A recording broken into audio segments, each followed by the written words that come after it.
we had one example of a non-dimensional number that we use to distinguish between laminar flow and turbulent flow. That's the Reynolds number.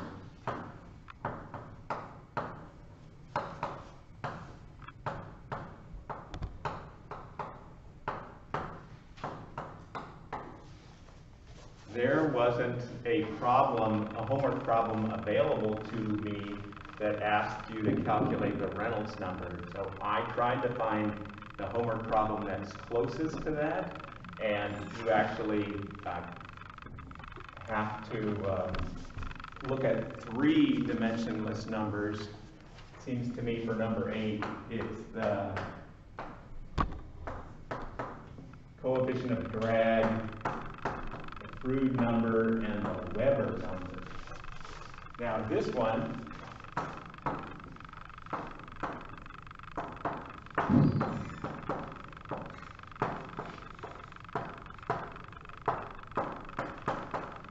we're going to see in open channel flow, chapter 10.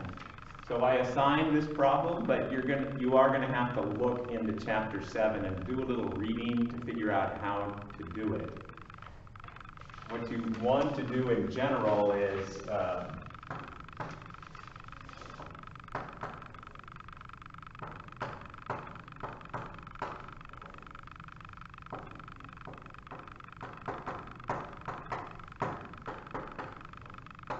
so for whatever dimensionless number you're looking at, go and look in chapter 7 to see what's in the equation for that number.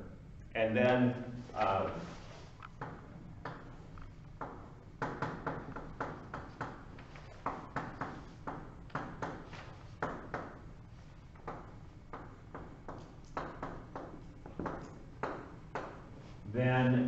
go to your particular problem and say, okay, the terms in the Froude number, for instance, which is, I will just tell you,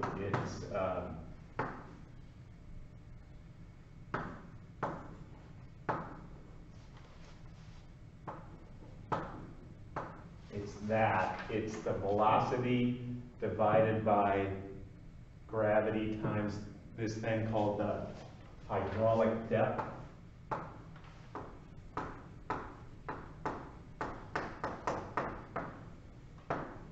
Which for a rectangular channel is just the depth of flow.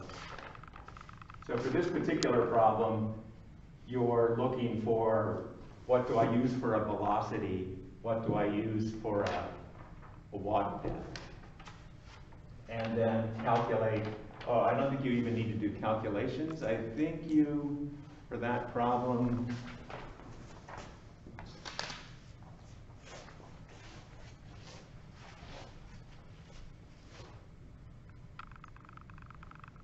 evaluate these groups for this situation and comment on the numerical values of the groups. At least that's how it's written at the back of the chapter. I don't know if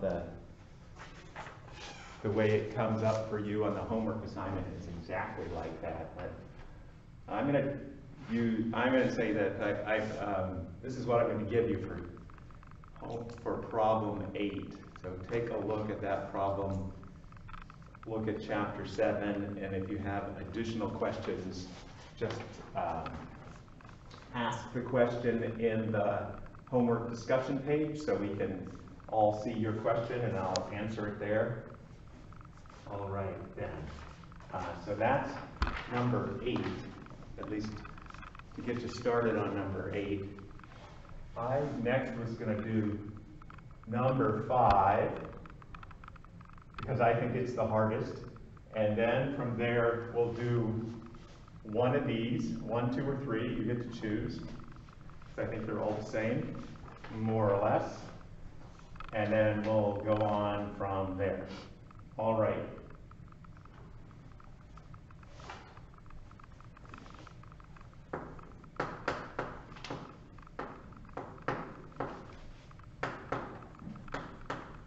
We have a 2-dimensional water trough, so that water is draining out. You can imagine that this thing is long in this direction, in and out of the board. So the flow patterns that you see here are representative of flow patterns all along the trough, except maybe near the ends. But if the trough is long, then what happens at the ends is not that important. All right, and they say that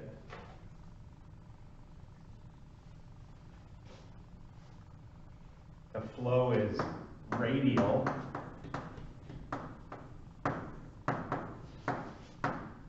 towards the exit. So you could imagine a coordinate system r, which is the distance from the exit, and the velocity is c over r.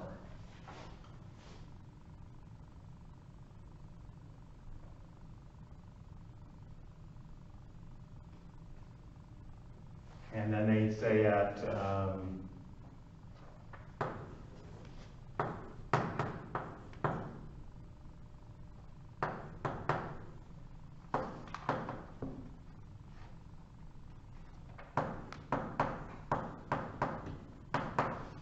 give you a value for the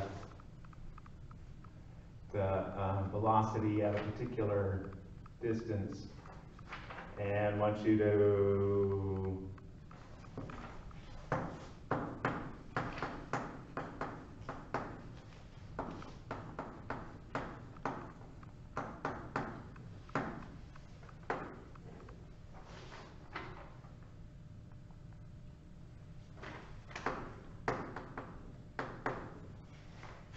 calculate A and B.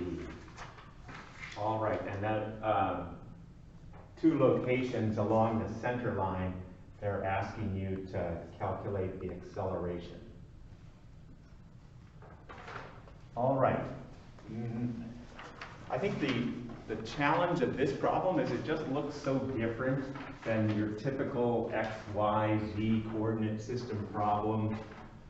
But if you set up a coordinate system that's along the center line, so if we just had a X in this distance, or this direction, and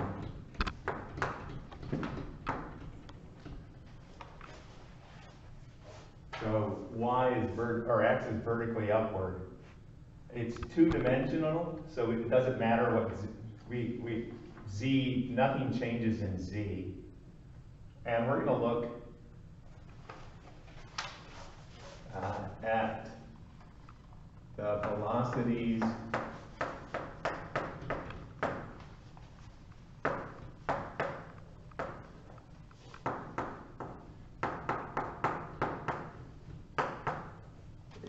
it tells you that the velocities are radial. So you would think that if we set up our coordinate system that way, in general, there's going to be an X component of velocity and a Y component. But since we're calculating the accelerations right along the center line, we don't have to worry about the V, the Y coordinate of velocity, because we know that the radial flow along the axis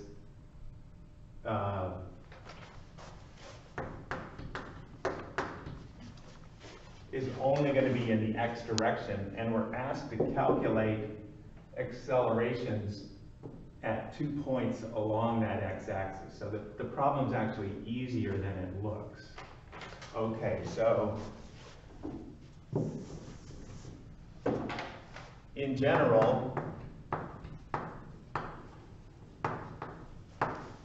this is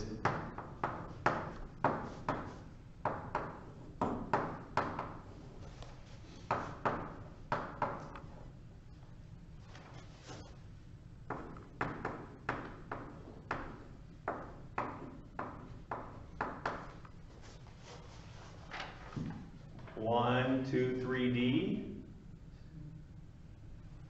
2D, right? It's 2D in general, because you could have say a radial velocity over here that has both an x and y component. So in general, it's going to be 2D, and it gives you the velocity as this. You see there's no time component here, so it's steady. All right then, and so the trick is just to define u, v, and w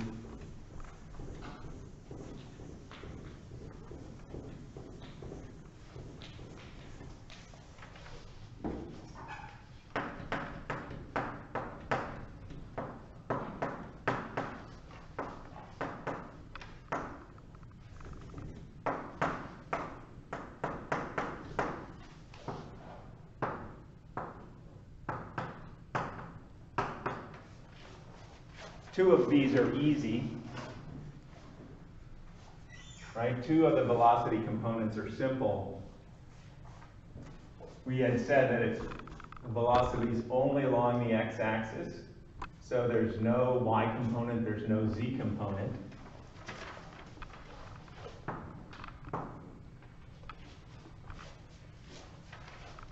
And then we're given this, but it's defined as a velocity towards the outlet. So for our coordinate system that has x positive upward, what's the u? Negative, yeah, negative c over r, right?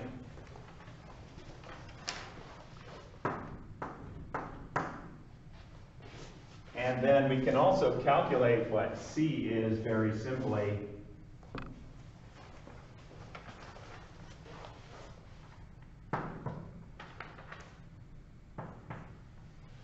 Because we're given a v and an r.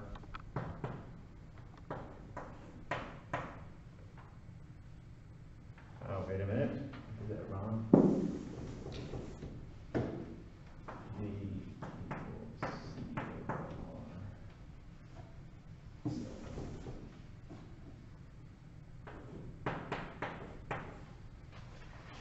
So that c is just the velocity that we're given times the radius.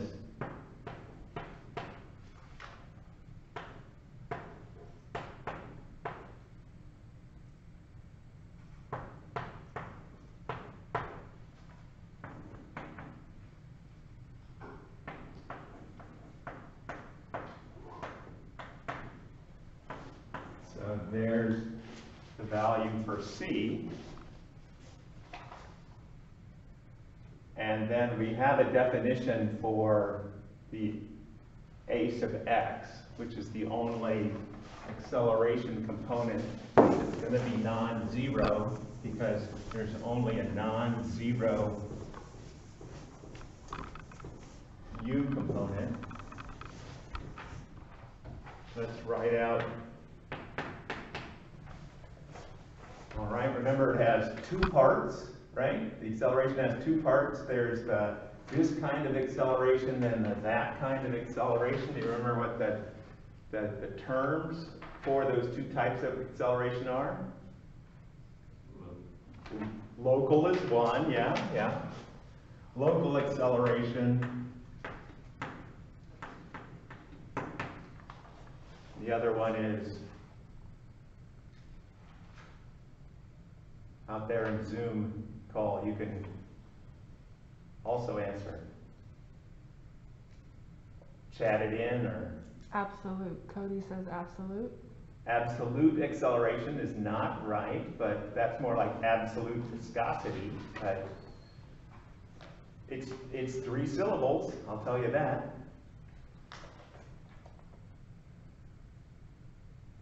Okay, well, I'll tell you it's convective acceleration. So local is what's happening at a particular point. That would be the u dt. The convective acceleration is the terms that are product of the movement and the spatial gradient. So that's u du dx.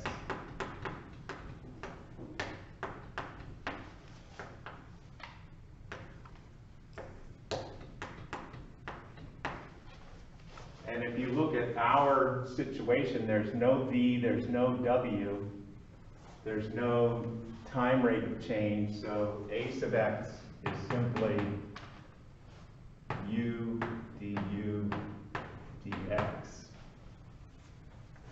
And then we can plug in its 0.004. Oh, and we have to make one additional change here. We've got this constant, but I guess it works because we have it defined in terms of r. If we put our coordinate system, the origin here with x positive upward, then r equals x. So we can say 0.004 over x rather than r.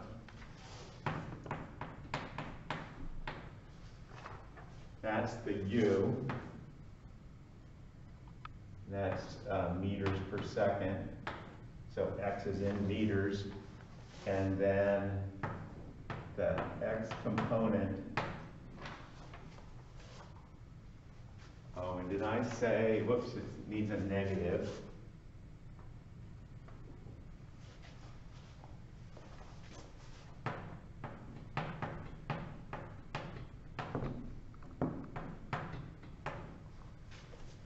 All right, so then we have to find the derivative of that.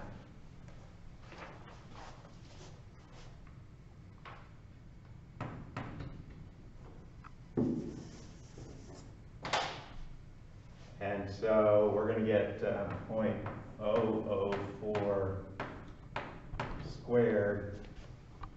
And this is just x to the minus 1, so its derivative is minus x over 1 over x squared. You know, that's your differentiation.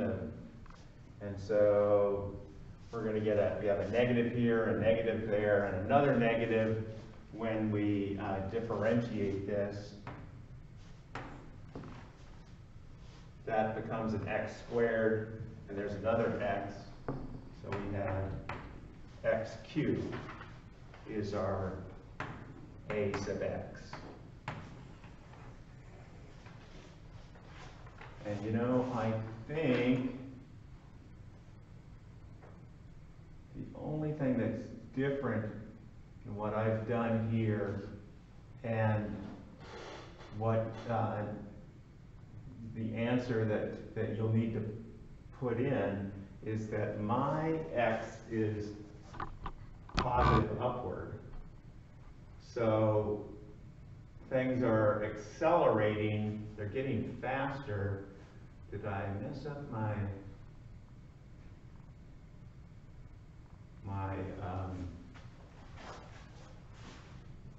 but I got a negative value. So, oh, you know, I think what's going to happen here is we're going to put in negative values. Yeah. So these will come out, since the two x's that we're talking about, b and a, are if x is, no, x is positive upward, so those would be positive values.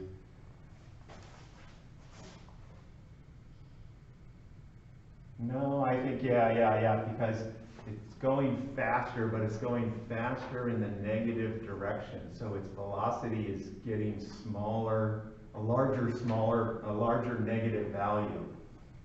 So,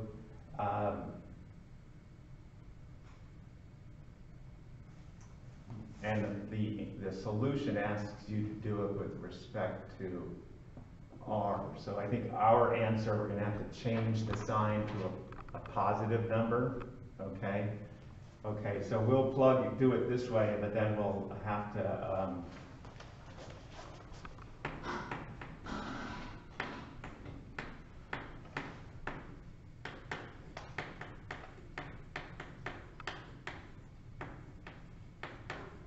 I know the answers that it's looking for are positive, and that's because as you get closer to the outlet, you're going faster, but you're going faster in the downward direction. And which means this is saying you're going in the positive upward direction, your acceleration is negative. Okay. And then you just plug in the values for A and B to get your answers. So they're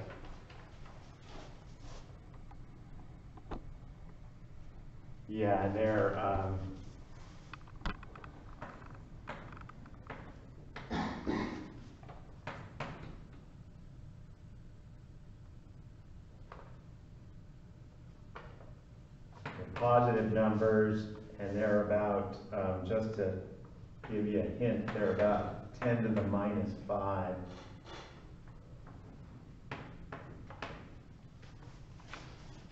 Any questions on that as to why it's, because what they calculate is in what's called the streamwise direction, that is towards the outlet, and what we've calculated is in the positive x direction, which is in the opposite direction. So that's why our signs are different.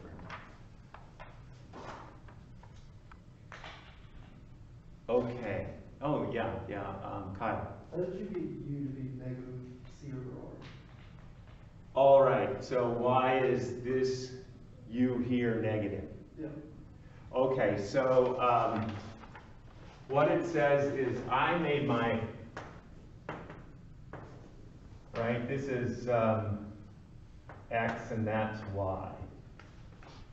And you can just see that the water is moving towards the outlet. So right along this X-axis, it is moving in the negative X direction. All right, and you can also see that it's picking up speed, right, as it gets closer and closer to the outlet. So it's getting a larger and larger negative value. And that's what we see here as R gets smaller, and sorry, what I should have done is put, so X, Y, 0 is right at the outlet. All right? And along the x-axis, the water is moving in the negative x direction. And that's why the U is negative. Yeah.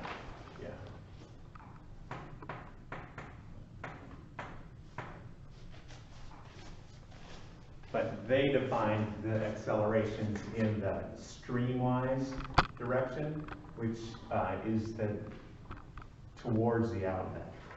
And I defined it in an opposite direction. That's why my numbers would come out negative, whereas their solution comes out positive. Other questions? All right, let me do 1, 2, or 3. Any requests?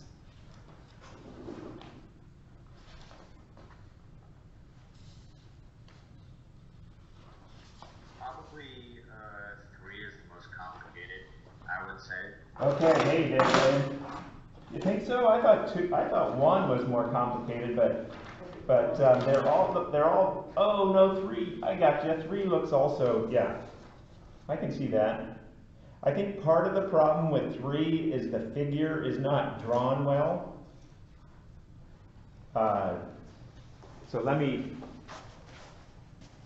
clear up any confusion about what you're given.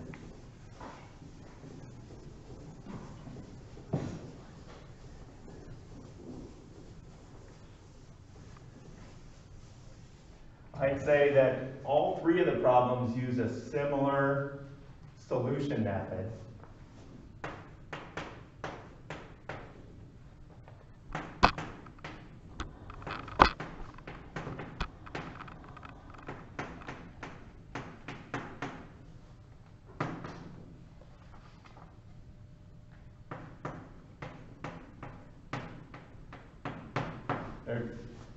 you're going to use both equations, continuity and Bernoulli. I think what you do is you kind of have to look at the problem and say, okay, what am I given and not? And so based upon that, I think what you'll find is you're missing some velocities at particular locations, and you can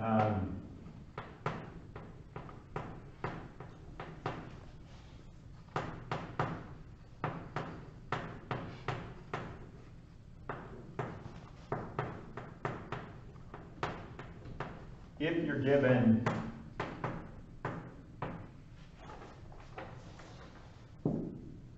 if you look at two locations and you have P, Z, and V at one location, but only P and Z at the other location, you can use Bernoulli to find the V. All right? And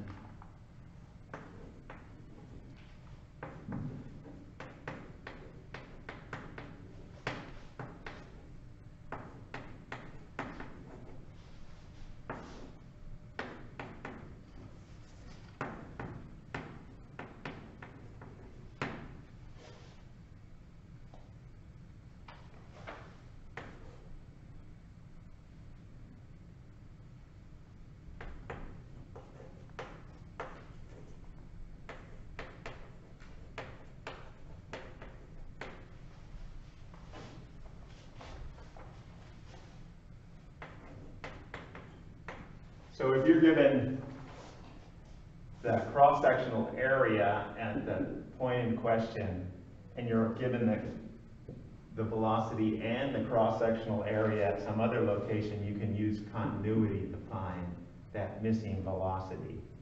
And it's a combination of looking at the problem and seeing which thing to do first.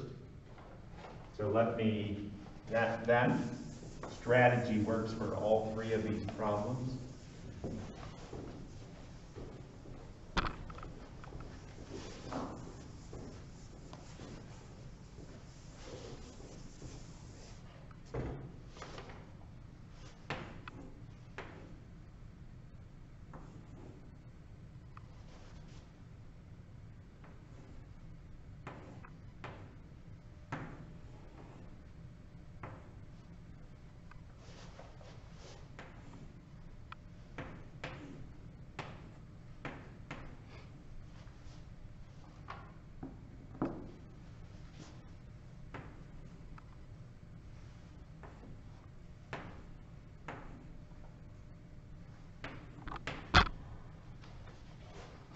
Okay, I think what's confusing about this problem is the way this is drawn, the 3 meters. In the figure that I'm looking at, it seems as if it's the depth here that's specified to be 3 meters. But what we really need, it doesn't really matter in the problem how deep the water is. What we need is this elevation. And I think what it's trying to show is that that outlet at the one that's angled upward is 3 meters below the water surface. I think this could be, if they had made it, might be clearer if they've done something like this. So it's clear that this 3 meters is the elevation of the outlet. Those that are looking at the problem, I think that makes the problem a lot clearer. And so we can call these locations 1, 2, and there's another one, 3.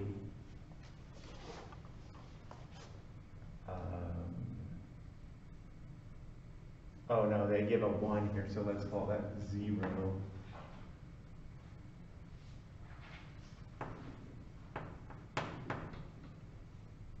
And we have D1.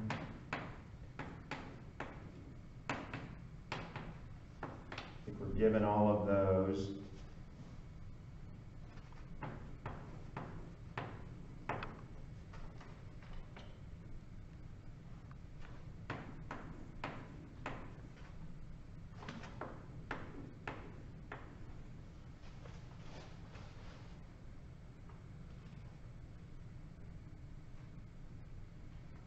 Yeah, and you're given all of this and asked to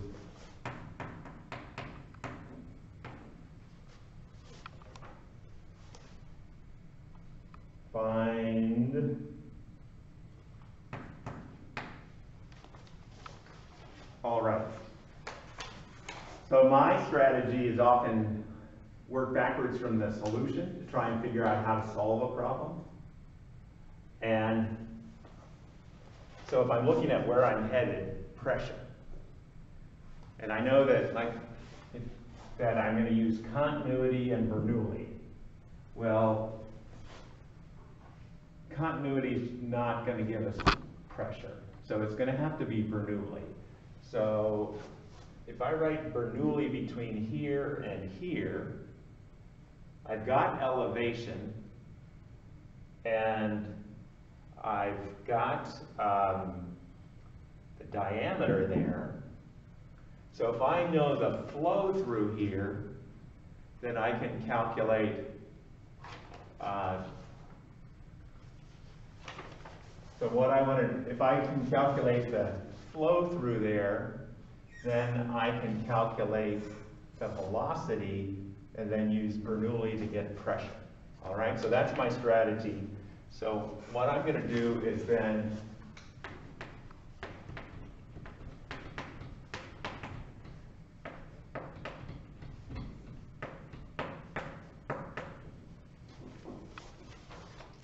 because I know these elevations and the pressure at 2 and 3, I can calculate the velocities there using Bernoulli.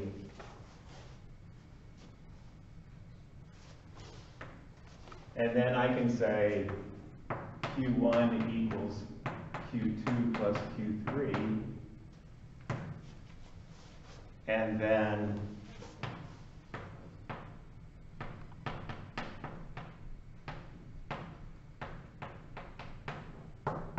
use that to calculate the velocity at 1,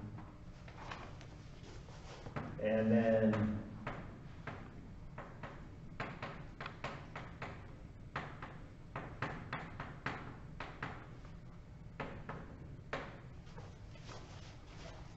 okay, and you see that there's the roadmap on how to do the calculation. These two we're going to calculate with Bernoulli, and then Q equals VA, and then that we use that to find Q1. That gives us the velocity at 1, and then use Bernoulli again to find P1. Do we want to work through that? I'm getting heads up, heads nodding affirmative here, okay. Now, since this is a reservoir problem, we've seen that before. We know the gauge pressures and the velocity head are 0 there. So the only thing that we have at location 0 is elevation head. And that says that the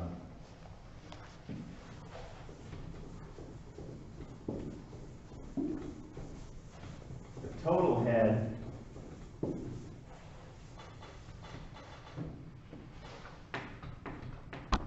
which is the sum of those 3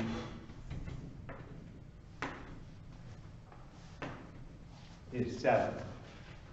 Skipping some steps here. I didn't write out the Bernoulli equation, but I just said there's no pressure head, there's no velocity head, there's only elevation head.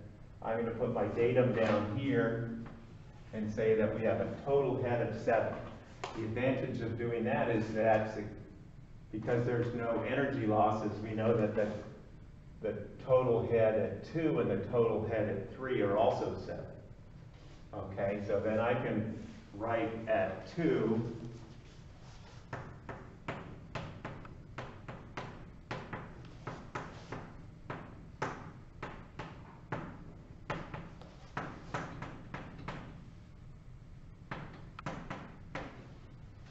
they have to add up to 7, and then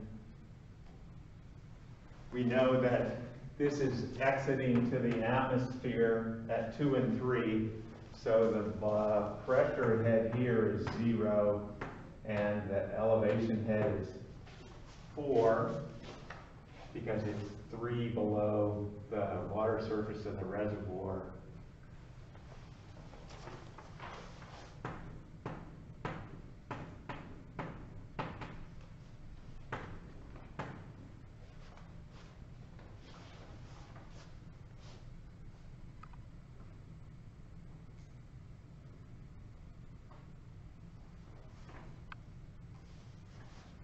And then you plug in the values, you get B2 is 7.67.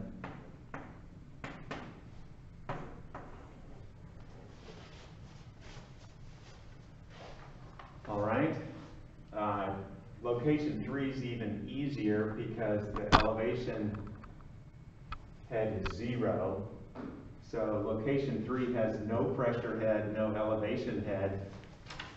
And so V3 squared over 2G is our total head of 7.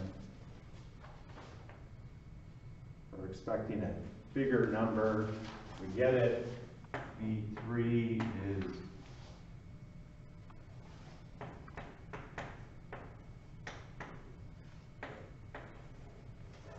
there's our two velocities.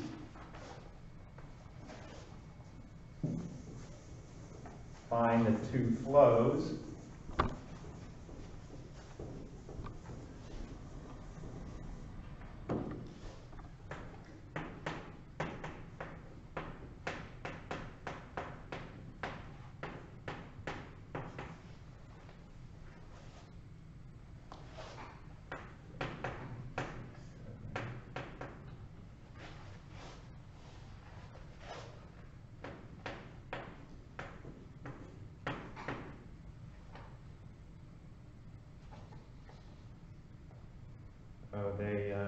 Anybody have a calculator? Can you give it to me there, Casey? Because they don't show it here and what I'm looking at. I got 0.005. 0.005. One more significant digit for me. 0.054. Okay. And that's going to be 11.7 pi. V3 is 0.02 squared. So this is V3 pi, D3 squared over 4. That's going to be even smaller. I got that one as 0.0037. 37, okay. And so then Q1, 0.0091. Okay. And then go backwards to get velocity.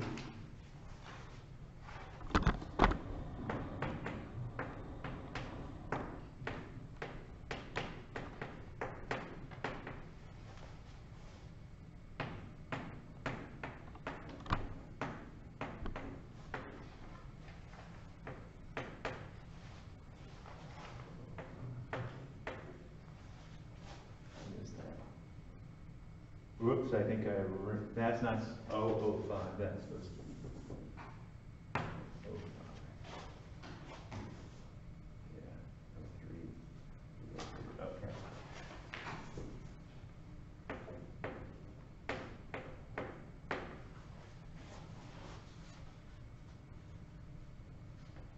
Okay, this tells me it ought to be 4.63 meters per second.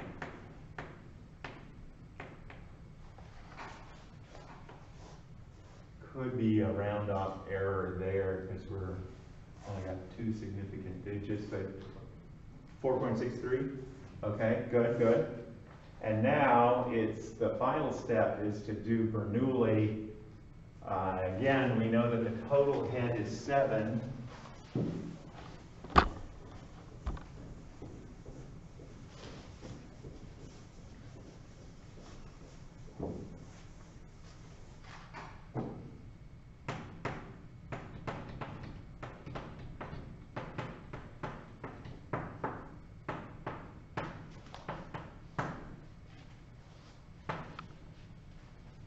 and we're solving for, that's 0.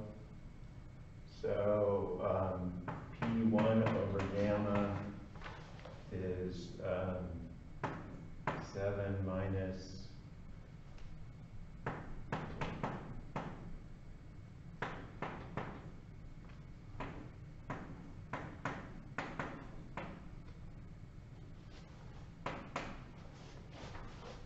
give me, no. Yeah, you give me that.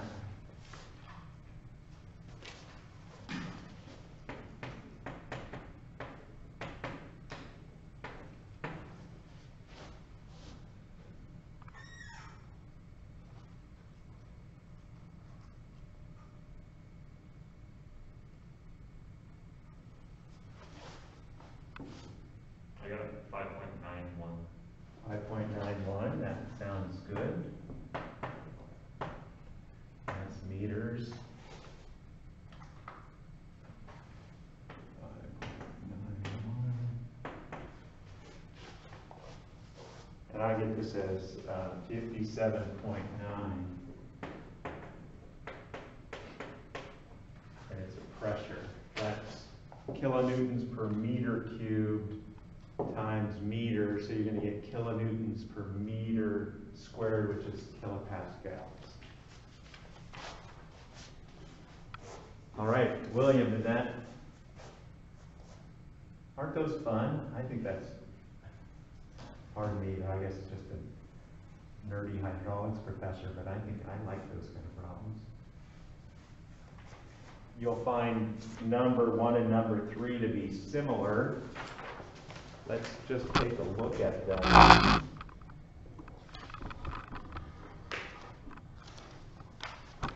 Number 1 is a little more complicated in that there are 3 outlets.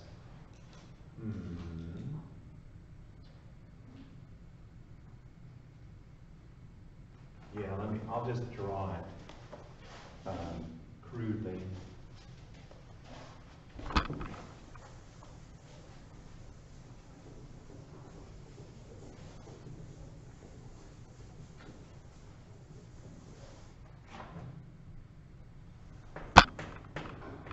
It says it's horizontal, meaning that the elevations are constant.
Okay.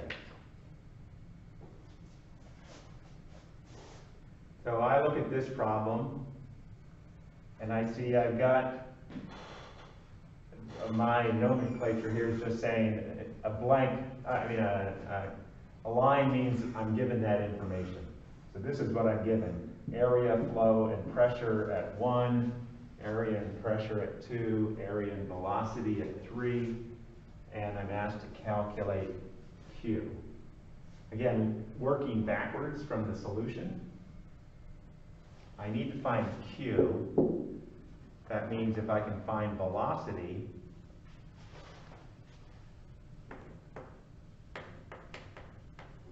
I can find, all right, I'm not given, I must be given, okay, no, I'm not given the diameter here. I'm not given anything here. So there's no way I'm going to use Bernoulli, all right? Just don't have enough information. So I'm going to have to use continuity. I can use continuity to find this flow if I know these other three flows, all right? Then I just say this flow in minus that flow out has to equal that flow out. All right, so that's my strategy, is to use continuity to find this flow. And if I'm only asked to find the flow, then I don't even care about the velocity, I just find the flow directly. So if I can calculate these two flows, I'm given that flow, then I'm good. All right, so I got this, so I can get the total head here. All right, so that looks like Bernoulli, because I've got let's see, I've got area and pressure.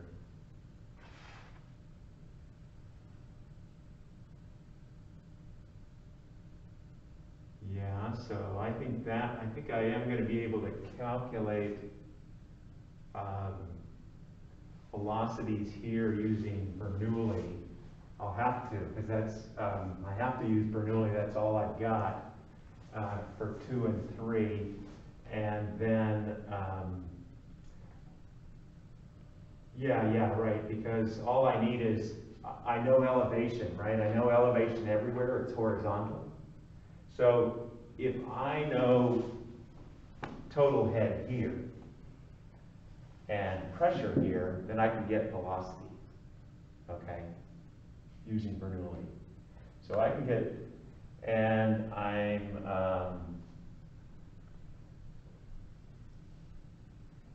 I'm given velocity there, so, and area, so I can get flow there, yeah. So, okay, so I'm gonna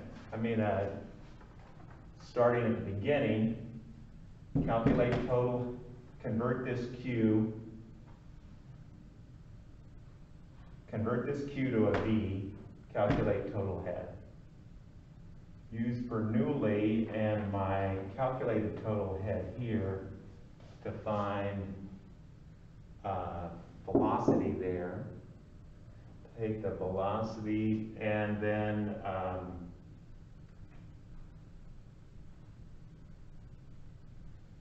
take the velocity in the area here and calculate flow, and then do a continuity equation to get the flow that we want. I see that we're at the end of our time. That's 1 and 3 and 8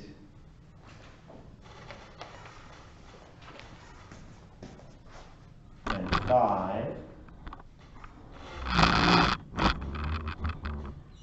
This is okay. Let me just finish with 6, and then I think the 6 is not that hard, but there is a little trick.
we're asked to calculate the deceleration as the high velocity, small water depth quickly transitions to the larger depth, lower velocity. This happens in a thing in open channel flow called a hydraulic jump.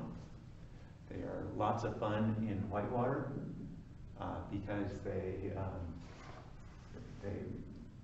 you can put your boat in these things and surf in them. And they're lots of fun. Out at the Whitewater Center, they have many a hydraulic jump, and we'll talk about them. In this case, and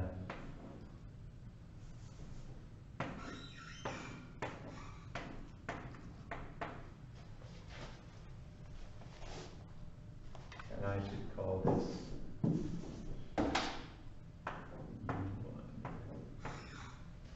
we're given the velocities in the x direction at location 1 and 2.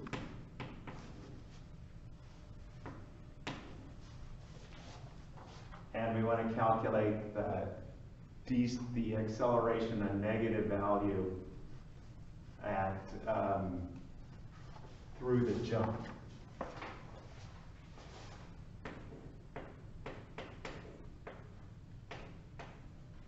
And we're given the values. But what we're going to do is calculate, we need an average velocity, the velocity through the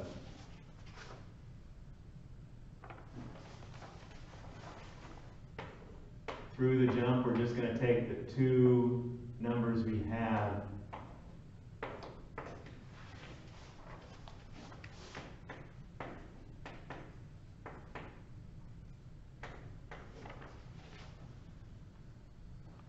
and so we just take the two velocities, take the average of them, take the difference in velocities and divide by the length over which that change happens. That's our estimate of the velocity gradient. Plug in the values that you're given for U1 and U2, and you can calculate this deceleration. Okay.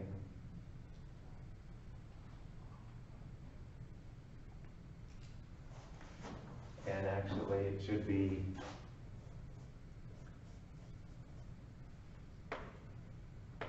that. It should be a smaller minus a larger number. This term, part of it should be negative. The velocity is decreasing. What's that say? I can't quite read that. Okay, so a sub x says u1 plus u2 over 2. This is our average velocity through the jump. It's just the two velocities divided by 2. And then this is the difference in velocity. So this is u2 minus u1 over the distance that change occurs. We're estimating this particular term, the velocity gradient.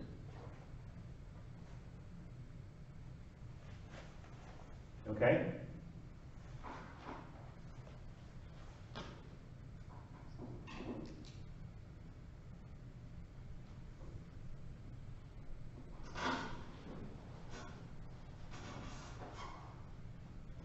Any additional questions? For the second part of that question, it says how many G's deceleration does that represent? To find that, all we would do is just divide it by the gravity. Correct.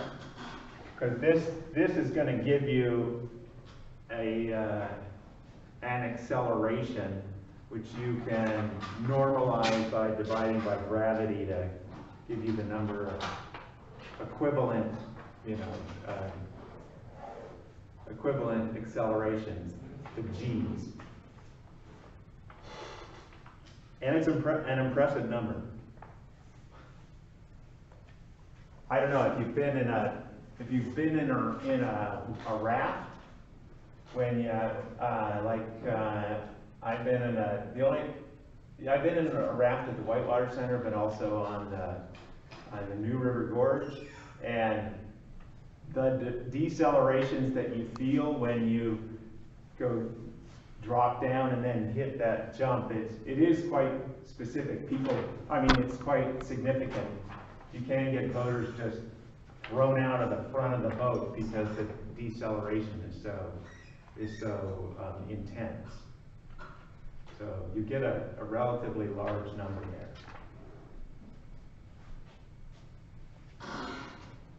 Questions? Additional questions? All right, I'm calling this problem session to its end, and we'll see you on Monday.